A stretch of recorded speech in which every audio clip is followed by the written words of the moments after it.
Hello dear student.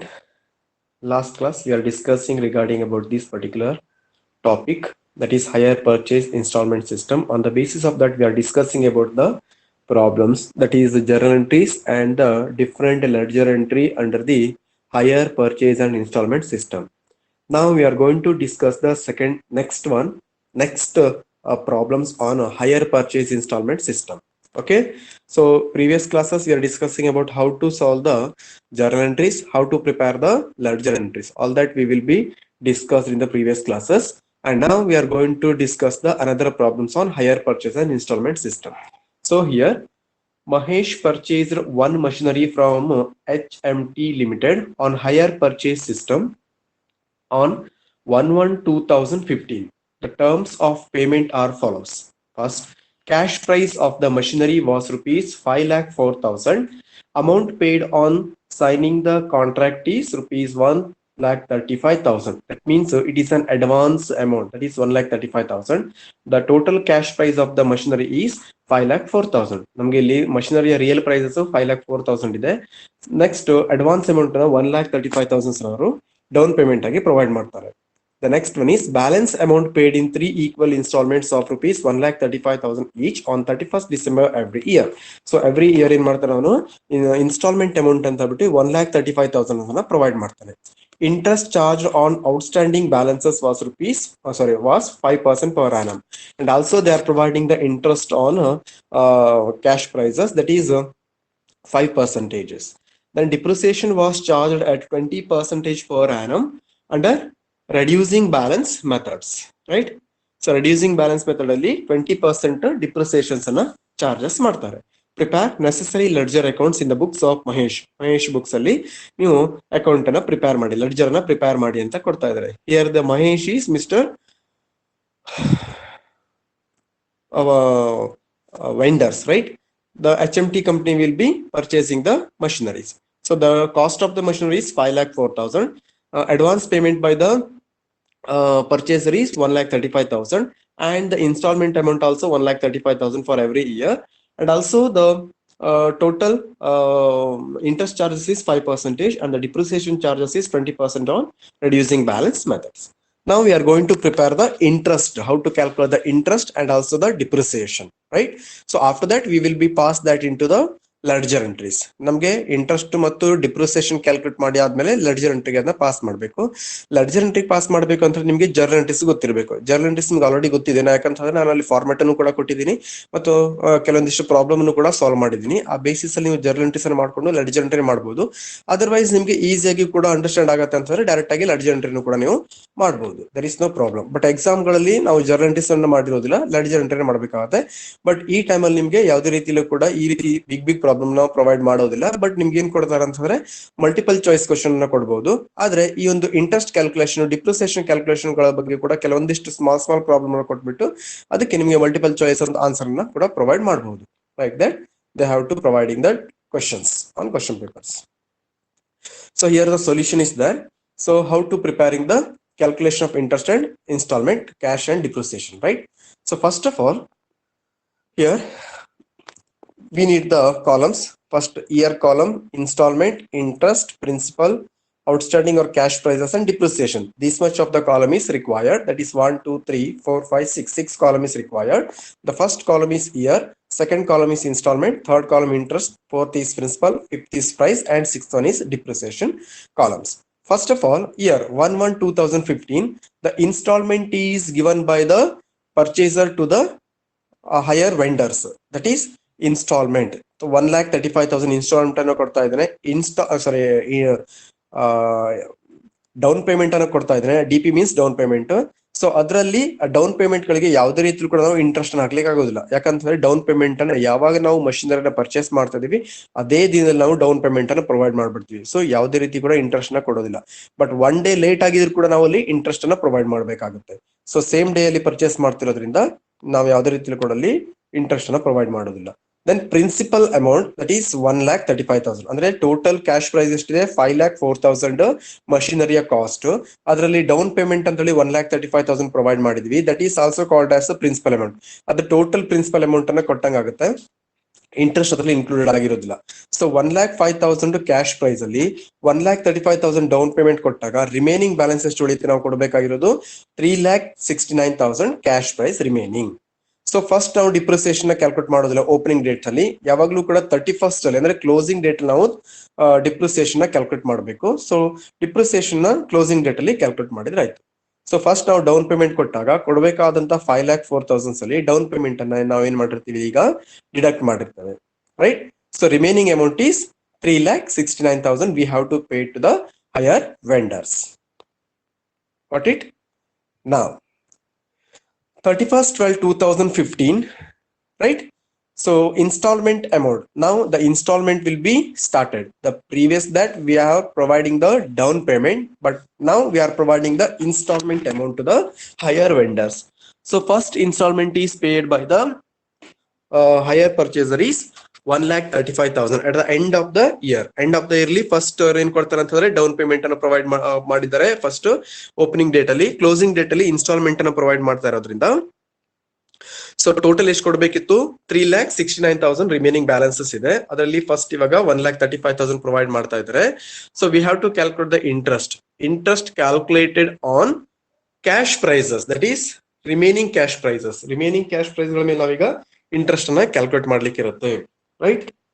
So ಎಷ್ಟಿದೆ 3,69,000 ಇದೆಯಲ್ಲ. So 3,69,000 ಗಳ ಮೇಲೆ 5% ಇಂಟ್ರೆಸ್ಟ್ ನ ಕ್ಯಾಲ್ಕುಲೇಟ್ ಮಾಡಿದ್ರೆ the amount will be 18,450 interest. Then out of 1,35,000 installment, we have to deduct the 18,450. We got 1,16,650. That is principal amount, right? So what is the remaining balances is there in the previous is 3,69,000. Out of that, we are providing the principal amount, that is 1,16,550. We got remaining amount is 2,52,450 remaining amount, right? Now depreciation year end ಅಲ್ಲಿ calculate ಮಾಡ್ಲಿಕ್ಕೆ ಅಂತ ಹೇಳಿದ್ದೀನಿ ನಾನು. ಯಾವಾಗ್ಲೂ ಕೂಡ opening ಏನಿದೆ cash prices ಅದ್ರ ಮೇಲೆ ನಾವು ಡಿಪ್ರಿಸಿಯೇಷನ್ ಕ್ಯಾಲ್ಕುಲೇಟ್ ಮಾಡಬೇಕು. ಯಾಕಂದ್ರೆ ಡಿಪ್ರಿಸಿಯೇಷನ್ಸ್ ಅಂತಂದ್ರೆ the value will be deducted, value ಕಡಿಮೆ ಆಗುವಂತದ್ದು. 5,04,000 ಇತ್ತು, ಅದ್ರ ಮೇಲೆ 20% ಡಿಪ್ರಿಸಿಯೇಷನ್ ಮಾಡಿದ್ರೆ 1,08,000 ಬರುತ್ತೆ. ಸೊ ರಿಮೈನಿಂಗ್ ನಮ್ಮ ಹತ್ರ ಎಷ್ಟು ಉಳಿಯುತ್ತೆ ಅಸೆಟ್ ಹಾಗಾದ್ರೆ 4,03,200 ಅಷ್ಟು ನಮ್ಮ ಹತ್ರ ಇರುವಂತ ಅಸೆಟ್ ನ ವ್ಯಾಲ್ಯೂ. ಇವಾಗ ಅದನ್ನ ನಾವು ಡಿಪ್ರಿಸಿಯೇಷನ್ ಇಯರ್ ಎಂಡ್ ಅಲ್ಲಿ ಕ್ಯಾಲ್ಕುಲೇಟ್ ಮಾಡ್ತಾ ಹೋಗಿರ್ತೇವೆ. Okay, so next year 31st/12/2016. So remaining amount ಎಷ್ಟು ಕೊಡ್ಲಿಕ್ಕಿದೆ ಇವಾಗ ನಾವು 2,52,450 ಕೊಡ್ಲಿಕ್ಕಿದೆ. ಸೊ ಇದಕ್ಕೆ ಇವಾಗ ನೆಕ್ಸ್ಟ್ 31st/12/2016 ಅಲ್ಲಿ 1,35,000 ಇನ್ಸ್ಟಾಲ್ಮೆಂಟ್ ಅಮೌಂಟ್ ಅನ್ನ ಪೇಮೆಂಟ್ ಮಾಡ್ತಾ ಇದ್ದೇವೆ. ಸೊ ರಿಮೈನಿಂಗ್ ಬ್ಯಾಲೆನ್ಸ್ ಗಳ ಮೇಲೆ ನಾವೇನ್ ಮಾಡ್ಬೇಕು ಇವಾಗ ಇಂಟ್ರೆಸ್ಟ್ ಅನ್ನ ಕ್ಯಾಲ್ಕುಲೇಟ್ ಮಾಡಬೇಕು 5%. That is 2,52,450 into 5%, that is 12,623 rupees interest ಬರುತ್ತೆ. ಕೊಡುವಂತ 1,35,000 ಅಲ್ಲಿ ಇಷ್ಟು ಇಂಟ್ರೆಸ್ಟ್ ನ ಡಿಡಕ್ಟ್ ಮಾಡಿದಾಗ ನಮ್ಮ ಹತ್ರ ಕ್ಯಾಶ್ ನಾವು ಪ್ರಿನ್ಸಿಪಲ್ ಅಮೌಂಟ್ ಎಷ್ಟು ಪ್ರೊವೈಡ್ ಮಾಡ್ದಂಗ ಆಗುತ್ತೆ 1,22,377 rupees ಪ್ರಿನ್ಸಿಪಲ್ ಅಮೌಂಟ್ ಪ್ರೊವೈಡ್ ಮಾಡ್ದಂಗ ಆಗುತ್ತೆ. ಸೊ ಕೊಡ್ಬೇಕಾಗಿರೋದು ಎಷ್ಟಾಗಿತ್ತು 2,52,450. ಅದ್ರಲ್ಲಿ ಇವಾಗ ನಾವು ಪ್ರಿನ್ಸಿಪಲ್ ಅಮೌಂಟ್ ಕೊಟ್ಟಿರುವಂತದ್ದು 1,22,377. ಸೊ ಅಷ್ಟು ಡಿಡಕ್ಟ್ ಮಾಡಿದಾಗ ರಿಮೈನಿಂಗ್ ಬ್ಯಾಲೆನ್ಸ್ ನಾವು ಕೊಡ್ಬೇಕಾಗಿರೋದು ಎಷ್ಟಾಗುತ್ತೆ 1,30,073 rupees remaining balances we have to paid, right. ನಾವು ದ ಡಿಪ್ರಿಸಿಯೇಷನ್, ನಾವು ಡಿಪ್ರಿಸಿಯೇಷನ್ ಕ್ಯಾಲ್ಕುಲೇಟ್ ಮಾಡಿದಾಗ ನಮ್ಮ ಕ್ಯಾಶ್ ಪ್ರೈಸಸ್ ಆಫ್ ಮಷಿನರಿ ಎಷ್ಟಿದೆ 5,04,000 ಇದೆ. ಅದ್ರ ಮೇಲೆ 20% ಮಾಡಿದಾಗ ನಮಗೆ 1,08,000 ಬಂದಿತ್ತು. ಸೊ 5,04,000 ಅಲ್ಲಿ 1,0800 rupees ಡಿಡಕ್ಟ್ ಮಾಡಿದಾಗ 4,33,200 ಬಂದಿತ್ತು. ಇದ್ರ ಮೇಲೆ 20% ನಾವು ಕ್ಯಾಲ್ಕುಲೇಟ್ ಮಾಡಿದಾಗ ಡಿಪ್ರಿಸಿಯೇಷನ್ 80,640 ಬರುತ್ತೆ. ಸೊ ಇವಾಗ 4,03,200 ಅಲ್ಲಿ 80,640 ಅನ್ನ ಡಿಡಕ್ಟ್ ಮಾಡಿದಾಗ ಎಷ್ಟು ಬ್ಯಾಲೆನ್ಸ್ ಉಳಿಯುತ್ತೆ ಅದನ್ನ ನಾವು ನೆಕ್ಸ್ಟ್ ಇಯರ್ಲಿ ಕನ್ಸಿಡರ್ ಮಾಡ್ತೇವೆ. ದಟ್ ಈಸ್ 3,22,650 ಅಂತೇಳಿ ಬ್ಯಾಲೆನ್ಸಸ್ ಉಳ್ಕೊಳ್ಳುತ್ತೆ ಅಲ್ಲಿ, ಸರಿನಾ. ಸೊ ಇವಾಗ ನೆಕ್ಸ್ಟ್ ನಾವ್ ಎಷ್ಟು ಕೊಡ್ಲಿಕ್ಕಿದೆ ಹಾಗಾದ್ರೆ, ಸೊ 1,30,073 rupees ಕೊಡ್ಲಿಕ್ಕಿದೆ. ಬಟ್ ನಾವೀಗ ಕೊಡೋದು ಎಷ್ಟಾಗಿರುತ್ತೆ ನಾವಿಲ್ಲಿ, ಸೊ 1,35,000 ಕೊಡ್ತಾ ಇದ್ದೇವೆ, ಸರಿನಾ. ಸೊ ಇವಾಗ ನಾವೇನ್ ಮಾಡ್ಬೇಕಂತಂದ್ರೆ ಡಿಫ್ರೆನ್ಸಸ್ ಅನ್ನ ನೋಡ್ಬೇಕಾಗುತ್ತೆ. So this is not minus, this not into, okay, this is minus. So next ನಾವು ಕೊಡ್ಬೇಕಾದಂತ ಒಂದು ಇನ್ಸ್ಟಾಲ್ಮೆಂಟ್ 1,35,000 ಕೊಡ್ತಾ ಇದ್ದಾವೆ. ಈಗ ಇಲ್ಲಿ ಇಂಟ್ರೆಸ್ಟ್ ನ ಕ್ಯಾಲ್ಕುಲೇಟ್ ಮಾಡುವಾಗ ನಾವೇನ್ ಮಾಡ್ಬೇಕು, ರಿಮೈನಿಂಗ್ ಬ್ಯಾಲೆನ್ಸಸ್ 1,30,773 ಇದೆ. ಆದ್ರೆ ನಾವು ಕೊಡ್ಬೇಕಾಗಿರೋದು ಅಮೌಂಟ್ ಕಡಿಮೆ ಇದೆ, ಕೊಡುವಂತ ಅಮೌಂಟ್ ಜಾಸ್ತಿ ಇದೆ. 1,35,000 ಕೊಡ್ತಾ ಇದ್ದಾವೆ, ಆದ್ರೆ ಕೊಡ್ಬೇಕಾಗಿರೋದು 1,30,773 ರುಪೀಸ್. ಅದರಿಂದ ನಾವಿಲ್ಲಿ ಇದ್ರ ಮೇಲೆ ನಾವಿಲ್ಲಿ 5% ಡಿಪ್ರಿಸಿಯೇಷನ್ ಕ್ಯಾಲ್ಕುಲೇಟ್ ಮಾಡೋದಿಲ್ಲ. ಇವಾಗ ಏನ್ ಮಾಡ್ತೀವಿ, ಡಿಫರೆನ್ಸಸ್ ಅಮೌಂಟ್ ಅನ್ನು ನೋಡ್ತೇವೆ. Instalment amount minus remaining cash prices ಅನ್ನ ಮಾಡಿದಾಗ 4,927 ರುಪೀಸ್ ಬರುತ್ತೆ ಇಂಟ್ರೆಸ್ಟ್ ಅಮೌಂಟ್. ಯಾವಾಗ್ಲೂ ಕೂಡ ಫೈನಲ್ ಇನ್ಸ್ಟಾಲ್ಮೆಂಟ್ ಅಲ್ಲಿ ನಾವು ಇಂಟ್ರೆಸ್ಟ್ ನ ಕ್ಯಾಲ್ಕುಲೇಟ್ ಮಾಡುವಾಗ ಡಿಫರೆನ್ಸಸ್ ಅನ್ನ ನೋಡಿದ್ರೆ ಆಯ್ತು. ಯಾಕಂತಂದ್ರೆ ಕೊಡುವಂತ ಕ್ಯಾಶ್ ಪ್ರೈಸಸ್ ಕಡಿಮೆ ಇರ್ತದೆ, ನಾವು ಕೊಡುವಂತ ಇನ್ಸ್ಟಾಲ್ಮೆಂಟ್ ಅಮೌಂಟ್ ಜಾಸ್ತಿ ಇರೋದ್ರಿಂದ ಅದ್ರದ್ದು ಎರಡದ್ದು ಡಿಫರೆನ್ಸಸ್ ನೋಡ್ಬಿಟ್ರೆ ನಮಗೆ ಇಂಟ್ರೆಸ್ಟ್ ಅಮೌಂಟ್ ಸಿಕ್ಬಿರುತ್ತೆ. ಸೊ ನಾವು ಹಾಗಾದ್ರೆ ಪ್ರಿನ್ಸಿಪಲ್ ಅಮೌಂಟ್ ಎಷ್ಟು ಕೊಡ್ತೀವಿ, 1,30,773 ರುಪೀಸ್ ಕೊಡ್ತಾ ಇದ್ದೇವೆ. ಔಟ್ ಆಫ್ 1,35,000 ಅಲ್ಲಿ ರಿಮೈನಿಂಗ್ ಏನಾಯ್ತು, ಅಲ್ಲಿಗೆ ಇಂಟ್ರೆಸ್ಟ್ ಅಂತ ಆಯ್ತು. ಸೊ ಕೊಡ್ಬೇಕಾಗಿರೋದು 1,30,773, ಕೊಟ್ಟಿರೋದು 1,30,773. ಸೊ ಟೋಟಲಿ ಕ್ಯಾಶ್ ಪ್ರೈಸಸ್ ಇಲ್ಲ ಅಂತ ಆಯ್ತು, ಬ್ಯಾಲೆನ್ಸಸ್ ಕೊಡೋದಿಲ್ಲ. ನೆಕ್ಸ್ಟ್ ಡಿಪ್ರಿಸಿಯೇಷನ್ಸ್ ನೋಡುವಾಗ 4,03,032 ಇತ್ತು ಪ್ರಿವಿಯಸ್ ಅಲ್ಲಿ, ಅದರಲ್ಲಿ 80,064 ಡಿಪ್ರಿಸಿಯೇಷನ್ ಕೊಟ್ಟಿದ್ದೇವೆ. Remaining 3,22,560 depreciation value of the asset ಇತ್ತು. ಅದ್ರ ಮೇಲೆ 20% ನಾವು ಕ್ಯಾಲ್ಕುಲೇಟ್ ಮಾಡಿದಾಗ 64,512 ರುಪೀಸ್ ಅಲ್ಲಿಗೆ ಡಿಪ್ರಿಸಿಯೇಷನ್ ಅಮೌಂಟ್ ಬರುತ್ತೆ. ಅಟ್ ಲಾಸ್ಟ್ ಸೊ ಟೋಟಲ್ ನಾವು ಎಷ್ಟು ಇನ್ಸ್ಟಾಲ್ಮೆಂಟ್ ಕೊಟ್ವಿ ಹಾಗೆ ಎಷ್ಟು ಇಂಟ್ರೆಸ್ಟ್ ನ ಕೊಟ್ವಿ ಅಂತ ಕ್ಯಾಲ್ಕುಲೇಟ್ ಮಾಡ್ಲಿಕ್ಕೆ ಟೋಟಲ್ ಮಾಡಿದಾಗ ಇನ್ಸ್ಟಾಲ್ಮೆಂಟ್ ಅಲ್ಲಿ ನಾವು ಇನ್ಸ್ಟಾಲ್ಮೆಂಟ್ ಮತ್ತು ಅಡ್ವಾನ್ಸಸ್ ಅನ್ನ ನೋಡಿದಾಗ 5,40,000 ಬಂದಿದೆ. 36,000 interest, this is not 3,60,000. Okay, this is 36,000 interest, 5,04,000 principal amount ಅನ್ನ ಪ್ರೊವೈಡ್ ಮಾಡ್ದಂಗ ಆಯ್ತು. ಅಂದ್ರೆ 5,40,000 ಮೈನಸ್ 5,04,000 ಮಾಡಿದ್ರೆ ನಮ್ಗೆ 36,000 ಏನಾಗುತ್ತೆ, ಇಂಟ್ರೆಸ್ಟ್ ಅನ್ನ ಕೂಡ ಕೊಟ್ಟಂಗ ಆಗುತ್ತೆ. ಅರ್ಥ ಆಯ್ತಾ? ಸೊ ಈ ರೀತಿಯಲ್ಲಿ ನಾವೇನ್ ಮಾಡ್ಬೇಕು, ಪ್ರಾಬ್ಲಮ್ಸ್ ಅನ್ನ ಕ್ಯಾಲ್ಕುಲೇಟ್ ಮಾಡ್ಬೇಕಾಗತ್ತೆ. ನೆಕ್ಸ್ಟ್ ಸೊ ಇಲ್ಲಿ ಹೈಯರ್ ಪರ್ಚೇಸ್ ಅಂಡ್ ಇಂಟ್ರೆಸ್ಟ್ ಅಂದ್ರೆ ಟೋಟಲ್ ಎಷ್ಟು ಇಂಟ್ರೆಸ್ಟ್ ಅನ್ನು ಪ್ರೊವೈಡ್ ಮಾಡಿದೀವಿ ಅಂತ ನೋಡ್ಲಿಕ್ಕೆ ಫಸ್ಟ್ ನಾವೇನ್ ಮಾಡಿದ್ವಿ, 1,35,000 ಡೌನ್ ಪೇಮೆಂಟ್ ಕೊಟ್ಟಿದ್ದೀವಿ. ಟೋಟಲ್ 5,04,000 ಅಲ್ಲಿ.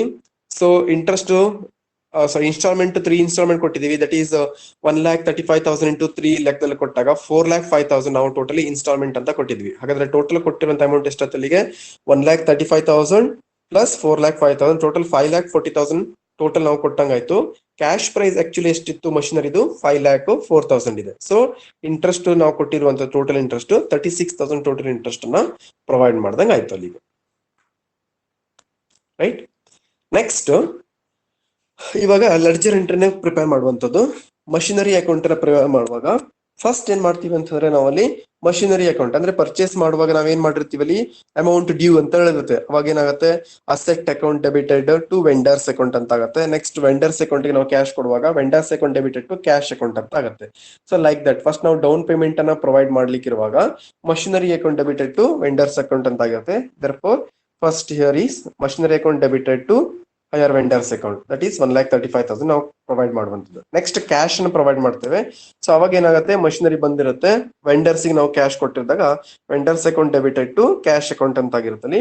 ಕ್ಯಾಶ್ ನಾವು ಪ್ರೊವೈಡ್ ಮಾಡ್ದಂಗಾಯ್ತು, ಮಷಿನರಿ ಬಂದಂಗಾಯ್ತು. ಎಷ್ಟು ಕೊಟ್ಟಿದ್ದೇವೆ ಪ್ರಿನ್ಸಿಪಲ್ ಅಮೌಂಟ್ 1,16,550 ನ ಪ್ರೊವೈಡ್ ಮಾಡಿದ್ದೇವೆ.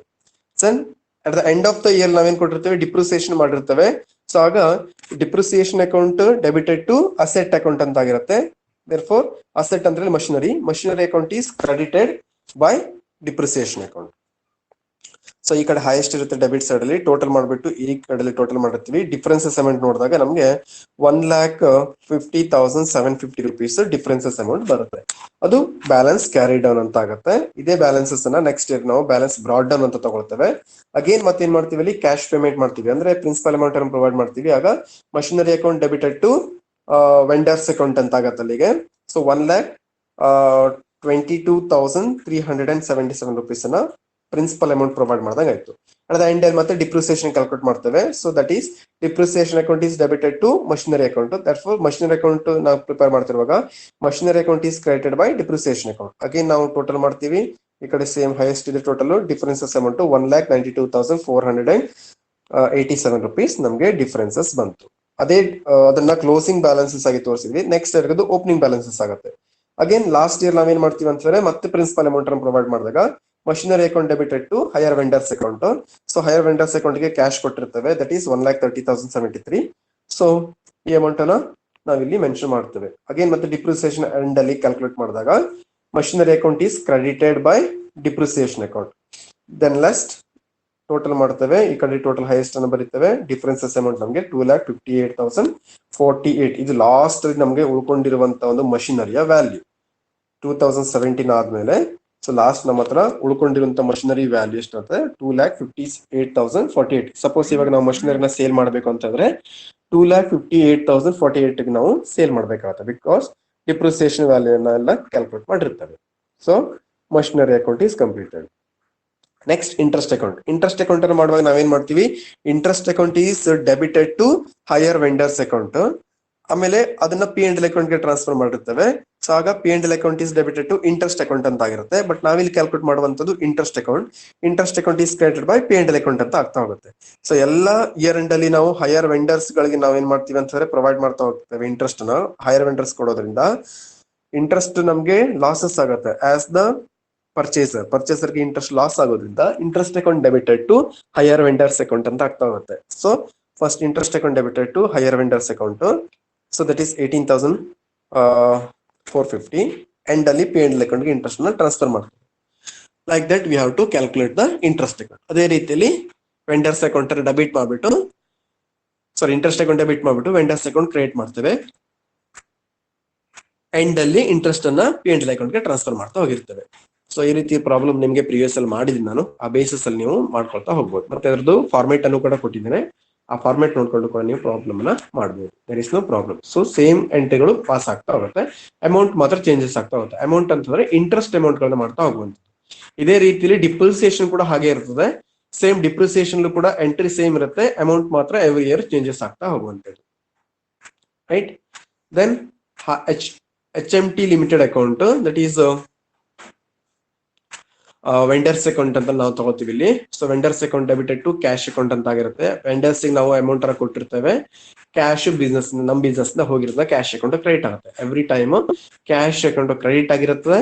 ದೆನ್ ಮಷಿನರಿ ಮತ್ತು ಇಂಟ್ರೆಸ್ಟ್ ಅಕೌಂಟ್ ಡೆಬಿಟ್ ಆಗ್ತದೆ. ಯಾಕಂತಂದ್ರೆ ಅಲ್ಲಿ ವ್ಯಾಲ್ಯೂ ಏನಾಗುತ್ತೆ ಅಂತಂದ್ರೆ ಡಿಡಕ್ಷನ್ ಆಗ್ತಾ ಹೋಗಿರುತ್ತೆ. ಇಂಟ್ರೆಸ್ಟ್ ಅಂತ ಹೇಳಿದ್ರೆ ಕಡಿಮೆ ಆಗೋದ್ರಿಂದ ಲಾಸಸ್ ಆಗುತ್ತೆ ಬಿಸ್ನೆಸ್ ಗೆ. ಸೊ ಇಂಟ್ರೆಸ್ಟ್ ಅಕೌಂಟ್ ಡೆಬಿಟ್ ಆಗುತ್ತೆ. ಮಷಿನರಿ ಬಿಸ್ನೆಸ್ ಗೆ ಬರೋದ್ರಿಂದ ಮಷಿನರಿ ಅಕೌಂಟ್ ಡೆಬಿಟ್ ಆಗ್ತದೆ. ವೆಂಡರ್ಸ್ ಅಲ್ಲಿ ನಮಗೆ ಕೊಡೋದ್ರಿಂದ ವೆಂಡರ್ಸ್ ಅಕೌಂಟ್ ಕ್ರೆಡಿಟೆಡ್ ಆಗಿರ್ತದೆ. So vendors account debited to cash account. Opening ಅಲ್ಲಿ ನಾವು ಡೌನ್ ಪೇಮೆಂಟ್ ಕೊಟ್ಟಿದ್ದಾಗ 1,35,000. ಅಟ್ ದ ಎಂಡ್ ಅಲ್ಲಿ ನಾವೇನ್ ಮಾಡ್ತೀವಿ, ಇನ್ಸ್ಟಾಲ್ಮೆಂಟ್ ಕೊಟ್ಟಿರ್ತೀವಿ ಅದೇ ವರ್ಷದಲ್ಲಿ. ಸೊ ಇನ್ಸ್ಟಾಲ್ಮೆಂಟ್ ಕೊಟ್ಟಾಗ ಕೂಡ ಟು ಕ್ಯಾಶ್ ಅಕೌಂಟ್ ಅಂತ ಮೆನ್ಷನ್ ಮಾಡ್ತೀವಿ 1,35,000. ಸೊ ಫಸ್ಟ್ ನಾವು ಅಮೌಂಟ್ ನ ಡ್ಯೂ ಮಾಡುವಾಗ ಮಷಿನರಿ ಬಂದಿರ್ತದೆ 1,35,000 ಡೌನ್ ಪೇಮೆಂಟ್ ಮಾಡಿದಾಗ. ನೆಕ್ಸ್ಟ್ ಏನ್ ಮಾಡ್ತೀವಿ, ಇನ್ಸ್ಟಾಲ್ಮೆಂಟ್ ಕೊಟ್ಟಾಗ 1,16,550 ಪ್ರಿನ್ಸಿಪಲ್ ಅಮೌಂಟ್ ಅನ್ನು ಪ್ರೊವೈಡ್ ಮಾಡಿರ್ತೀವಿ. ಇಂಟ್ರೆಸ್ಟ್ ಅನ್ನ 18,450 ಇಂಟ್ರೆಸ್ಟ್ ಪ್ರೊವೈಡ್ ಮಾಡಿರ್ತೀವಿ. ಟೋಟಲ್ ಏನಾಗುತ್ತೆ ಅವಾಗ ಬ್ಯಾಲೆನ್ಸಸ್ ಟ್ಯಾಲಿ ಆಗ್ತದೆ. ರೈಟ್. ನೆಕ್ಸ್ಟ್ ಇಯರ್ ಏನ್ ಮಾಡ್ತೀವಿ ಅಂತ ಹೇಳಿದ್ರಲ್ಲಿ ಡೌನ್ ಪೇಮೆಂಟ್ ಇರೋದಿಲ್ಲ, ಡೈರೆಕ್ಟ್ ಆಗಿ ಇನ್ಸ್ಟಾಲ್ಮೆಂಟ್ ಮತ್ತು ಇಂಟ್ರೆಸ್ಟ್ ಅನ್ನ ಪ್ರೊವೈಡ್ ಮಾಡ್ತಾ ಹೋಗಿರ್ತೇವೆ. So vendors account debited to cash account. So 1,35,000 ನಾವೇನ್ ಮಾಡ್ತೀವಿ ಇಲ್ಲಿ ಇನ್ಸ್ಟಾಲ್ಮೆಂಟ್ ಪ್ರೊವೈಡ್ ಮಾಡಿರ್ತೇವೆ. ನೆಕ್ಸ್ಟ್ ಇನ್ಸ್ಟಾಲ್ಮೆಂಟ್ ಗಳಲ್ಲಿ ಇಂಟ್ರೆಸ್ಟ್ ಏನಾಗಿರ್ತದೆ ಅಂತಂದ್ರೆ 12,623 ಇಂಟ್ರೆಸ್ಟ್ ಪ್ರೊವೈಡ್ ಮಾಡಿಬಿಟ್ಟು ರಿಮೈನಿಂಗ್ ಪ್ರಿನ್ಸಿಪಲ್ ಅಮೌಂಟ್ ಅನ್ನು ಪ್ರೊವೈಡ್ ಮಾಡಿದಾಗ ಟು ಕ್ಯಾಶ್ ಅಕೌಂಟ್ ಸೇಮ್ 1,22,000. ಸಾರಿ, ಇದು ಬಂದಿರೋದಿಲ್ಲ ಇಲ್ಲಿ, some print mistakes here. Okay, so only vendors account debited to cash account 1,35,000 show ಮಾಡಿರ್ತೇವೆ. ಅದರಲ್ಲಿ ಮಷಿನರಿ ಅಂತ ಹೇಳಿದ್ರೆ ಪ್ರಿನ್ಸಿಪಲ್ ಅಮೌಂಟ್ 1,22,377 ಪ್ರೊವೈಡ್ ಮಾಡಿರ್ತೇವೆ. ಇಂಟ್ರೆಸ್ಟ್ ಅಂತ ಹೇಳ್ಬಿಟ್ಟು 12,623 ಅನ್ನ ಇಂಟ್ರೆಸ್ಟ್ ಪ್ರೊವೈಡ್ ಮಾಡಿರ್ತೇವೆ. ಟೋಟಲ್ ಬ್ಯಾಲೆನ್ಸಸ್ ಟ್ಯಾಲಿ ಆಗುತ್ತೆ. ನೆಕ್ಸ್ಟ್ ಇಯರ್ ಕೂಡ ಹಾಗೆ 31st12/2017 ಅಲ್ಲಿ vendors account debited to cash account ಅಂದ್ರೆ ನಾವು ಇನ್ಸ್ಟಾಲ್ಮೆಂಟ್ ಅಮೌಂಟ್ ಅನ್ನ 1,35,000 ಪ್ರೊವೈಡ್ ಮಾಡ್ತೇವೆ. ಆ ಇನ್ಸ್ಟಾಲ್ಮೆಂಟ್ ಅಲ್ಲಿ ಪ್ರಿನ್ಸಿಪಲ್ ಅಮೌಂಟ್ 1,30,073 ಮತ್ತು ಇಂಟ್ರೆಸ್ಟ್ ಅಮೌಂಟ್ 4,927 rupees ಇನ್ಕ್ಲೂಡೆಡ್ ಆಗಿರುತ್ತೆ. So machinery account debited, interest account debited to cash account ಅಂತ ಕೂಡ ಮಾಡಿರ್ತೇವೆ. ಸೊ ವೆಂಡರ್ಸ್ ಗೆ ಕೊಡೋದ್ರಿಂದ ಫಸ್ಟ್ ಸ್ಟಾರ್ಟಿಂಗ್ ಅಲ್ಲಿ ಏನ್ ಮಾಡ್ತೀವಿ, machinery account debited to vendors account ಅಂತ ಮಾಡ್ತೇವೆ. ನೆಕ್ಸ್ಟ್ ಏನ್ ಮಾಡ್ತೀವಿ ಅಂತಂದ್ರೆ ಕ್ಯಾಶ್ ನ ಪ್ರೊವೈಡ್ ಮಾಡುವಾಗ machinery account debited, vendors account, sorry interest account debited to cash account ಅಂತ ಪ್ರೊವೈಡ್ ಮಾಡಿರ್ತೇವೆ. ಸೊ ಅದ್ರ ಬೇಸಿಸ್ ಗಳು ನಾವೇನ್ ಮಾಡ್ಬೇಕು ಇವಾಗ ಇಲ್ಲಿ ಲೆಡ್ಜರ್ ಎಂಟ್ರಿನ ಪ್ರಿಪೇರ್ ಮಾಡ್ಬೇಕಾಗತ್ತೆ, ರೈಟ್.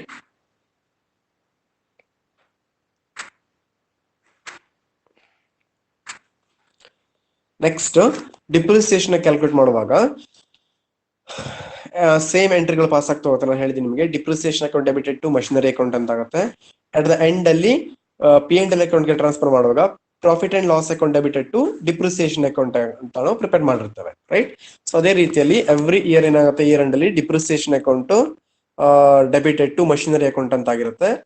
ಎಂಡ್ ಅಲ್ಲಿ ಮತ್ತೆ ಡಿಪ್ರಿಸಿಯೇಷನ್ P&L ಅಕೌಂಟ್ ಗೆ ಟ್ರಾನ್ಸ್ಫರ್ ಮಾಡುವಾಗ P&L account debited to depreciation account ಅಂತ ಮಾಡಿರ್ತೇವೆ. So depreciation account is created by P&L account ಅಂತ ಹೇಳಿ ಮಾಡ್ದಂಗೆ ಆಗುತ್ತೆ. Okay, so every year machinery account created, P&L account ಗೆ ಡಿಪ್ರಿಸಿಯೇಷನ್ ಟ್ರಾನ್ಸ್ಫರ್ ಮಾಡಿದಾಗ profit and loss account debited to depreciation account ಅಂತ prepare ಮಾಡ್ತೀರಾ.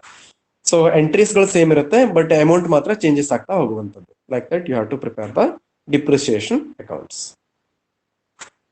ಓಕೆ, ಅಂಡರ್ಸ್ಟ್ಯಾಂಡ್ ಆಯ್ತಲ್ಲ? ತುಂಬಾ ಈಸಿ ಇದೆ ಪ್ರಾಬ್ಲಮ್ಸ್ ಕ್ಯಾಲ್ಕುಲೇಟ್ ಮಾಡುವಂತದ್ದು, ನೀವು ಆರಾಮಾಗಿ ಕ್ಯಾಲ್ಕುಲೇಟ್ ಮಾಡ್ತಾ ಹೋಗ್ಬೋದು. Okay, next problem on this chapter. So Manjunath Traders Hubballi offers Maruti car for rupees 21 lakh on hire purchase system. The cash down payment to be made is rupees 3 lakh and the balance amount is to be paid in 3 annual installments of rupees 6 lakh each together with interest at 10%. So ಇಲ್ಲಿ cash prices ಎಷ್ಟಿದೆ car ಇಂದು 21 lakh ಇದೆ. So down payment ಅಂತೇಳಿ 3 lakh provide ಮಾಡ್ತಾರೆ. 21 lakh ಅಲ್ಲಿ 3 lakh ಹೋಗಿದ್ರೆ ಎಷ್ಟಾಗುತ್ತೆ ಅಲ್ಲಿಗೆ 18 lakh rupees ಉಳ್ಕೋತಾರೆ, ರೈಟ್. 18 lakh rupees ಕೊಡ್ಬೇಕಿತ್ತು. ಅದರಲ್ಲಿ 3 ಇನ್ಸ್ಟಾಲ್ಮೆಂಟ್ ಅಂತೇಳಿ 6 lakh rupees ಪರ್ ಆನಮ್ ಅಲ್ಲಿ ಪ್ರೊವೈಡ್ ಮಾಡ್ತಾ ಹೋಗ್ತಾನೆ. ಅದ್ರ ಜೊತೆಯಲ್ಲಿ 10% ಇಂಟ್ರೆಸ್ಟ್ ಅನ್ನು ಕೂಡ ಪ್ರೊವೈಡ್ ಮಾಡ್ಲಿಕ್ಕೆ ಇರುತ್ತೆ, ರೈಟ್. ಸೊ ಆ ರೀತಿಯಲ್ಲಿ ನಾವು ಈಗ ಏನ್ ಮಾಡ್ಬೇಕು, ಪ್ರಾಬ್ಲಮ್ ಅನ್ನ ಕ್ಯಾಲ್ಕುಲೇಟ್ ಮಾಡ್ತಾ ಹೋಗ್ಬೇಕಾಗುತ್ತೆ. So cash price 21 lakh, down payment 3 lakh, remaining balance 18 lakh ಉಳಿತು. 18 lakh ಅನ್ನು ಪ್ರೊವೈಡ್ ಮಾಡುವಾಗ ಎವ್ರಿ 3 ಇನ್ಸ್ಟಾಲ್ಮೆಂಟ್ ಅನ್ನು 6 lakh rupees ಪ್ರೊವೈಡ್ ಮಾಡ್ತಾನೆ. ಅದ್ರ ಜೊತೆಗೆ ಟುಗೆದರ್ ವಿತ್ ಇಂಟ್ರೆಸ್ಟ್ 10% ಅಂತ ಹೇಳಿದ್ರೆ, ಅಂದ್ರೆ ಎಕ್ಸ್ಟ್ರಾ 10% ಇಂಟ್ರೆಸ್ಟ್ ಅಲ್ಲಿ ಪ್ರೊವೈಡ್ ಮಾಡ್ತಾ ಹೋಗ್ಬೇಕಾಗತ್ತೆ ಕ್ಯಾಶ್ ಪ್ರೈಸ್ ಗಳ ಮೇಲೆ. And also Canara Bank Hubballi is also ready to lend the vehicle of rupees 21 lakh at 10% interest at per annum payable in 7 annual installment rupees 3 lakh each. From the above information you are required to prepare the following 2 hire purchase charts. First one chart, amount payable in 3 equal annual installment after cash down payment. So ನಾವಿಲ್ಲಿ ಎರಡು ರೀತಿಯಲ್ಲಿ problem ಮಾಡ್ಲಿಕ್ಕಿದೆ. ಒಂದು 3 equal instalment ಅಲ್ಲಿ 6 lakh rupees provide ಮಾಡ್ತಾ ಇದ್ದಾರೆ, ಅದ್ರ basis ಮೇಲೆ. ಈ ನೆಕ್ಸ್ಟ್ ಒನ್ ಏನು ಹೇಳಿದ್ರೆ 7 ಇನ್ಸ್ಟಾಲ್ಮೆಂಟ್ ಮೇಲೆ ಕ್ಯಾಲ್ಕುಲೇಟ್ ಮಾಡ್ಬೇಕಿರುತ್ತೆ. Amount payable in 7, this is 7. Okay, 7 equal annual instalment. 7 equal annual instalment ಅಂದ್ರೆ ಎಷ್ಟಾಗುತ್ತೆ ಅಲ್ಲಿಗೆ? First 21 lakh cash price minus 3 lakh rupees down payment ಅಂದ್ರೆ 18 lakh ಉಳಿತು. 18 lakh ಅನ್ನ 7 ಡಿವೈಡ್ ಮಾಡಿದ್ರೆ ಎಷ್ಟಾಗುತ್ತೆ ನೋಡ್ಕೊಳ್ಳಿ ನೀವು. 18 lakh ಡಿವೈಡ್ ಬೈ 7 ಮಾಡಿದಾಗ, ಆರು 21 lakh ಅನ್ನ ನೀವು 7 ಈಕ್ವಲ್ ಇನ್ಸ್ಟಾಲ್ಮೆಂಟ್ ಮಾಡಿದ್ರೆ ಎಷ್ಟಾಗುತ್ತೆ? 3 lakh rupees ಬರುತ್ತೆ ಎವ್ರಿ ಟೈಮ್ ಅಲ್ವಾ? ಫಸ್ಟ್ ಡೌನ್ ಪೇಮೆಂಟ್, ಅದು ಬಿಟ್ಟು ಇನ್ನ 6 ಅಂತ ಹೇಳಿದ್ರೆ 18, ಅಂದ್ರೆ 3 lakh into 6 that is 18, right. 18 lakh rupees ಆಗುತ್ತೆ. ಅಂದ್ರೆ 7 ಈಕ್ವಲ್ ಇನ್ಸ್ಟಾಲ್ಮೆಂಟ್ ಅಂದ್ರೆ 3 lakh rupees ಪರ್ ಇನ್ಸ್ಟಾಲ್ಮೆಂಟ್. ಪ್ರತಿ ಇನ್ಸ್ಟಾಲ್ಮೆಂಟ್ ಅಲ್ಲಿ 3 lakh rupees ಕೊಟ್ಟು ಪ್ರೊವೈಡ್ ಮಾಡ್ಬೇಕು, ಬಟ್ ಇಂಟ್ರೆಸ್ಟ್ ನ ಸಪರೇಟ್ ಆಗಿ ಕ್ಯಾಲ್ಕುಲೇಟ್ ಮಾಡ್ತಾ ಹೋಗುವಂಥದ್ದು. So this is the problem. So ಎರಡು ರೀತಿ ಪ್ರಾಬ್ಲಮ್ ಇದೆ. ಒಂದು 3 ಈಕ್ವಲ್ ಆನ್ಯುವಲ್ ಇನ್ಸ್ಟಾಲ್ಮೆಂಟ್ ಅಲ್ಲಿ ಪ್ರೊವೈಡ್ ಮಾಡಬೇಕು, ಇನ್ನೊಂದು 7 ಈಕ್ವಲ್ ಆನ್ಯುವಲ್ ಇನ್ಸ್ಟಾಲ್ಮೆಂಟ್ ಅಲ್ಲಿ ಪ್ರೊವೈಡ್ ಮಾಡ್ಲಿಕ್ಕೆ ಇರುತ್ತೆ. ನಾವು first one 3 equal annual instalment ಅನ್ನು ಪ್ರೊವೈಡ್ ಮಾಡುವಾಗ ಯಾವ ರೀತಿಯಲ್ಲಿ ಪ್ರೊವೈಡ್ ಮಾಡ್ತಾನೆ ನೋಡೋಣ. Calculation of interest and principal, right? So years, advance or installment, interest, principal and depreciation. So is to calculation there. So first of all, first year they are providing 3 lakh rupees, that is advance amount out of 21 lakh, right? So how much remaining cash prices is 21 lakh.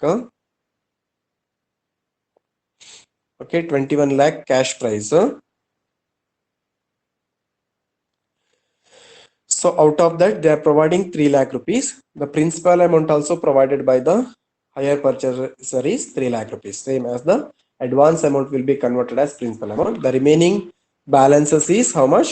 18 lakh. 18 lakh remaining balances provide ಮಾಡ್ದಂಗೆ ಆಗುತ್ತೆ. Okay. Now, first installment, they have to paid how much? 6 lakh rupees. 3 equal annual instalment ಅಲ್ಲಿ provide ಮಾಡ್ತಾರೆ ಅಂತ ಹೇಳಿದ್ದಾರೆ. ಹಾಗಾದ್ರೆ 6 lakh, 6 lakh, 6 lakh total ಎಷ್ಟಾಗುತ್ತೆ ಅಲ್ಲಿಗೆ 18 lakh. Out of 21 lakh ಅಲ್ಲಿ ಫಸ್ಟ್ 3 lakh rupees ಏನಾಗುತ್ತೆ ಡೌನ್ ಪೇಮೆಂಟ್ ಕೊಟ್ಟಿದ್ಮೇಲೆ ಉಳಿದಿರೋದು 18 lakh. 18 lakh ಅನ್ನ ನಾವೇನ್ ಮಾಡ್ಬೇಕು ಇವಾಗ 3 ಈಕ್ವಲ್ ಆನ್ಯುವಲ್ ಇನ್ಸ್ಟಾಲ್ಮೆಂಟ್ ಅಲ್ಲಿ ಪ್ರೊವೈಡ್ ಮಾಡ್ಬೇಕಂದ್ರೆ 6 lakh rupees ಕೊಡಬೇಕು. ಆದ್ರೆ ಅದ್ರ ಜೊತೆಲಿ ಏನ್ ಮಾಡ್ಬೇಕು ಇಂಟ್ರೆಸ್ಟ್ ನ ಸಪರೇಟ್ ಆಗಿ ಕೊಡಬೇಕು ಅಂತ ಹೇಳಿದ್ದಾರೆ. ಈಸಿಯಾಗಿ ಕ್ಯಾಲ್ಕುಲೇಟ್ ಮಾಡಬಹುದು. ಸೊ 3 ಈಕ್ವಲ್ ಆನ್ಯುವಲ್ ಇನ್ಸ್ಟಾಲ್ಮೆಂಟ್ ಅಂದ್ರೆ ಎಷ್ಟಾಗುತ್ತೆ ಅಲ್ಲಿಗೆ? ಸೊ 3 lakh ಫಸ್ಟ್ 3 lakh ಅನ್ನ ಪ್ರೊವೈಡ್ ಮಾಡಿದ್ಮೇಲೆ 18 lakh ರಿಮೈನಿಂಗ್ ಉಳ್ಕೊತ್ತು. 18 lakh ಅನ್ನ 3 ಡಿವೈಡ್ ಮಾಡಿದಾಗ 6 lakh rupees ಪ್ರತಿ ಟೈಮ್ ಅಲ್ಲಿ ಕೊಡ್ತಾನೆ.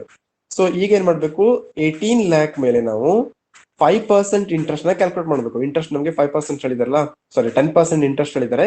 10% ಇಂಟ್ರೆಸ್ಟ್ ನ ಕ್ಯಾಲ್ಕುಲೇಟ್ ಮಾಡಿದಾಗ ಎಷ್ಟು ಬರುತ್ತೆ? 12,000 ಸಾರಿ 1,20,000 ಬರುತ್ತೆ. 18 lakh ಇಂಟು 10% ಮೀನ್ಸ್ 1,80,000 ಬರುತ್ತೆ. So that is interest 1,80,000 and principal amount also 6 lakh. 6 lakh plus 1,80,000 that is 7,80,000. The amount 18 lakh ಅಲ್ಲಿ 6 lakh ಅನ್ನ ಪ್ರಿನ್ಸಿಪಲ್ ಅಮೌಂಟ್ ಪ್ರೊವೈಡ್ ಮಾಡಿದಾಗ ಬ್ಯಾಲೆನ್ಸಸ್ ಎಷ್ಟು ಉಳಿತು ಅಲ್ಲಿಗೆ 12 lakh rupees ಬ್ಯಾಲೆನ್ಸಸ್ ಉಳ್ಕೊಂಡಂಗೆ ಆಯ್ತು. ನೆಕ್ಸ್ಟ್ ಏನ್ ಮಾಡ್ತೀವಿ ನಾವು 12 lakh rupees ಅನ್ನ ಪ್ರೊವೈಡ್ ಮಾಡ್ಬೇಕು. ಇವಾಗ ನೆಕ್ಸ್ಟ್ ಕೊಡ್ಬೇಕಾಗಿರೋದು 12 lakh right. So 12 lakh rupees ಕೊಡುವಾಗ ನಾವು ಸೆಕೆಂಡ್ ಇನ್ಸ್ಟಾಲ್ಮೆಂಟ್ ಕೂಡ ಏನ್ ಮಾಡ್ತೀವಿ 6 lakh rupees ಕೊಡ್ತೀವಿ. ಈ 12 lakh ಮೇಲೆ ನಾವೇನ್ ಮಾಡ್ತೀವಿ 5% ಇಂಟ್ರೆಸ್ಟ್ ನ ಕ್ಯಾಲ್ಕುಲೇಟ್ ಮಾಡಿದ್ರೆ, ಸಾರಿ 10% ಇಂಟ್ರೆಸ್ಟ್ ನ ಕ್ಯಾಲ್ಕುಲೇಟ್ ಮಾಡಿದ್ರೆ 10% ಹೇಳಿದ್ರಲ್ಲ 10% ಇಂಟ್ರೆಸ್ಟ್ ನ ಕ್ಯಾಲ್ಕುಲೇಟ್ ಮಾಡಿದಾಗ 1,20,000 ಬರುತ್ತೆ. So 6 lakh plus 1,20,000 is equal to 7,20,000. Got it? So ಇಷ್ಟನ್ನ ಪ್ರೊವೈಡ್ ಮಾಡಿದಾಗ ಅಂದ್ರೆ 12 lakh ಕೊಡ್ಬೇಕಿತ್ತು, ಈಗ 6 lakh rupees ಕೊಡ್ತಾ ಇದ್ದೇವೆ. ಸೊ ಎಷ್ಟು ಪ್ರೊವೈಡ್ ಮಾಡ್ದಂಗೆ ಆಯ್ತು? ರಿಮೈನಿಂಗ್ ಬ್ಯಾಲೆನ್ಸಸ್ 6 lakh rupees ಉಳಿತು. 6 lakh rupees ಅನ್ನ ಕೊಡುವಾಗ ನಾವೇನ್ ಮಾಡ್ಬೇಕೀಗ 6 lakh rupees ಮೇಲೆ 10% ಇಂಟ್ರೆಸ್ಟ್ ನ ಕ್ಯಾಲ್ಕುಲೇಟ್ ಮಾಡಿದಾಗ 60,000 ಬರುತ್ತೆ. ಕೊಡ್ತಾ ಇರುವಂತ ಇನ್ಸ್ಟಾಲ್ಮೆಂಟ್ ಕೂಡ 6 lakh. 6 lakh plus 60,000 interest totally 6,60,000. ಇಲ್ಲಿ ಎಕ್ಸ್ಕ್ಲೂಡಿಂಗ್ ಇಂಟ್ರೆಸ್ಟ್ ಅಂತ ಕೊಟ್ಟಾಗ ನಾವೇನ್ ಮಾಡ್ಬೇಕು ಸಪರೇಟ್ ಆಗಿ ಇಂಟ್ರೆಸ್ಟ್ ನ ಕ್ಯಾಲ್ಕುಲೇಟ್ ಮಾಡಬೇಕು. ಇನ್ಸ್ಟಾಲ್ಮೆಂಟ್ ಅಮೌಂಟ್ ಈಕ್ವಲ್ ಆಗಿರುತ್ತೆ. Okay, once again I repeating here. Total amount we have to pay 21 lakh. Out of 21 lakh ಅಲ್ಲಿ ಫಸ್ಟ್ ಏನ್ ಮಾಡ್ತೀವಿ ಡೌನ್ ಪೇಮೆಂಟ್ ಅಂತ 3 lakh rupees ಕೊಟ್ಟಿರ್ತೇವೆ. ರಿಮೈನಿಂಗ್ ಬ್ಯಾಲೆನ್ಸಸ್ 18 lakh rupees ಇರುತ್ತೆ. 18 lakh ಅನ್ನ 3 ಈಕ್ವಲ್ ಇನ್ಸ್ಟಾಲ್ಮೆಂಟ್ ಅಲ್ಲಿ provide ಮಾಡ್ಬೇಕಂತಾರೆ 18 lakh ಡಿವೈಡ್ ಬೈ 3 ಮಾಡಿದಾಗ 6 lakh rupees ಪ್ರತಿ ಇನ್ಸ್ಟಾಲ್ಮೆಂಟ್ ಬರುತ್ತೆ. ಅದ್ರ ಜೊತೆ ನಾವು ಇಂಟ್ರೆಸ್ಟ್ ಅನ್ನ ಆಡ್ ಮಾಡಿ ಕೊಡ್ಬೇಕಂತಾರೆ ಫಸ್ಟ್ ಇಯರ್ಲಿ 18 lakh ಮೇಲೆ 10% ಇಂಟ್ರೆಸ್ಟ್ ಅನ್ನ ಕ್ಯಾಲ್ಕುಲೇಟ್ ಮಾಡಿದಾಗ 1,80,000 ಬರುತ್ತೆ. So instalment 6 lakh. 6 lakh plus 1,80,000 total instalment ಅಲ್ಲಿ ಕ್ಯಾಶ್ ಪ್ರೈಸ್ ಎಷ್ಟು ಕೊಟ್ಟಂಗ ಆಗುತ್ತೆ 7,80,000 ಪ್ರೊವೈಡ್ ಮಾಡ್ದಂಗ ಆಗುತ್ತೆ. ರಿಮೈನಿಂಗ್ ಎಷ್ಟು ಉಳಿಯುತ್ತೆ 18 lakh ಕೊಡಬೇಕಿತ್ತು, 6 lakh ಇನ್ಸ್ಟಾಲ್ಮೆಂಟ್ ಕೊಟ್ಟಿದ್ವಿ ಪ್ರಿನ್ಸಿಪಲ್ ಅಮೌಂಟ್ ಅಂತ ಹೇಳಿ. ರಿಮೈನಿಂಗ್ 12 lakh ಉಳ್ಕೊಳ್ತು. 12 lakh ಅಲ್ಲಿ second instalment 6 lakh rupees fixed ಕೊಡ್ಬೇಕಾಗಿರೋದು. ಈ 12 lakh ಮೇಲೆ 10% ಇಂಟ್ರೆಸ್ಟ್ ನ ಕ್ಯಾಲ್ಕುಲೇಟ್ ಮಾಡಿದಾಗ 1,20,000 ಇಂಟ್ರೆಸ್ಟ್ ಅಂತ ಆಗುತ್ತೆ. Therefore 1,20,000 interest plus 6 lakh rupees installment. So total amount they are provided is 7,20,000.